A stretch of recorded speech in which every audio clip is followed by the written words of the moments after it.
எனக்கு எங்கள் அண்ணன் சரத்குமார் நான் அண்ணன் தான் கூப்பிடுவேன். நாங்கள் ரொம்ப நெருக்கம். விண்ணூர்தி நிலையத்தில் சந்தித்தோம். இப்போ பொன்னியின் செல்வன் வெளியாயிடுச்சு.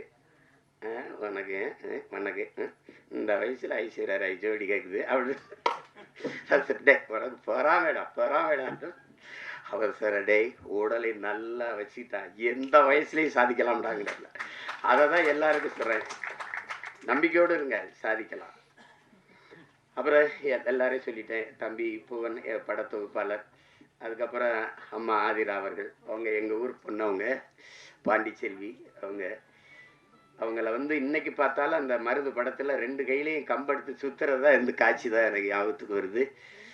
ரொம்ப அருமையான பெண்மணி. நமக்கு தமிழ் திரையுலகில் கிடைச்ச ஒரு இயல்பான முகம், இயல்பான நடிப்பை வெளிப்படுத்தக்கூடிய ஒரு திறமையான கலைஞர். அவங்களுக்கு என்னுடைய அன்பும் வாழ்த்துக்களும் எல்லாரையும் சொல்லிட்டு நினைக்கிறேன். என் தம்பி சுகுமார் இருக்கான்.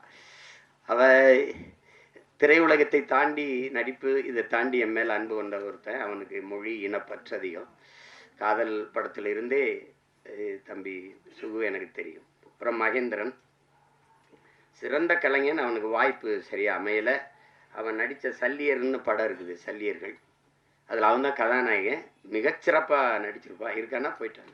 மகேந்திரன் ரொம்ப சிறப்பாக நடிச்சிருப்பான். ஒரு போராளியாக வந்திருப்பான். அவருக்கு காலம் இருக்குது, எங்கே போயிருப்பது. நல்ல திறமையான கலைஞன். அப்புறம் என் தம்பி துரைமுருகன் சரி, அவன் சமூக பற்றாளர், சமூக ஆர்வலர். ஆமாம், என் தம்பி கிடாரி அப்படின்னா அவங்களுக்கு தெரியும். அது காலையில் கிடாரி மாடுகள் நாங்கள் சொல்லுவோம். அது ஒரு திமிரு எடுத்த தெனவெடுத்தது அது சொல்லுவோம்.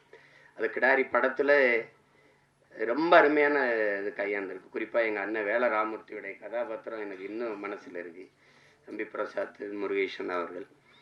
அதை நாங்கள்லாம் அந்த படத்தை பார்த்து யார் இயக்குனர்னு நான் எங்கள் ஐயா மேனும் பேசி பார்ப்பேன். மத்தகம் பார்த்துட்டு தான் கேட்டேன், ஐயா மேனை யார் ஐயா மேனை இவ்வளவு சிறப்பாக எடுத்துருக்கு, எங்கள் கிடாரி பட இயக்குனர் தானோன்னா அதுக்கப்புறம் நானே அழைச்சி பேசி வாழ்த்தினேன். ரொம்ப திறம்பட்ட. அவனுக்கு என் மேலே அன்பு இருக்கு இல்லையோ, அவனுடைய மகனுக்கு என் மேலே பேரன்பு பிடிப்போம். என்னை பார்க்கறதுக்காக வந்திருக்காருனாங்க. நான் அவனை சந்திக்கணும். இது எல்லாரையும் சொல்லிட்டேன். என்னுடைய தம்பி கார்வண்ணனை பற்றி உங்களுக்கு சொல்லணும்.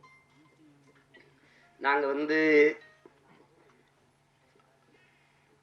அவர் எந்த திசையில் இருந்தார், நான் எந்த திசையில் இருந்தேன்னு தெரியல. ஆனால் எங்களை ஒரு உணர்வு இணைக்குது. அது எங்களுடைய மொழி இனப்பற்று. அப்போ அவர் எடுத்த படங்கள் இப்போதான் படம் பார்க்கும்போது அவர் பெட்டிக்கடை முதல் படம், அதுவும் கிராமத்தில் நடந்த அனுபவத்தில் எடுத்தது தான். செய்திகளை உடனுக்குடன் தெரிந்து கொள்ள உடனே சப்ஸ்கிரைப் பண்ணுங்க.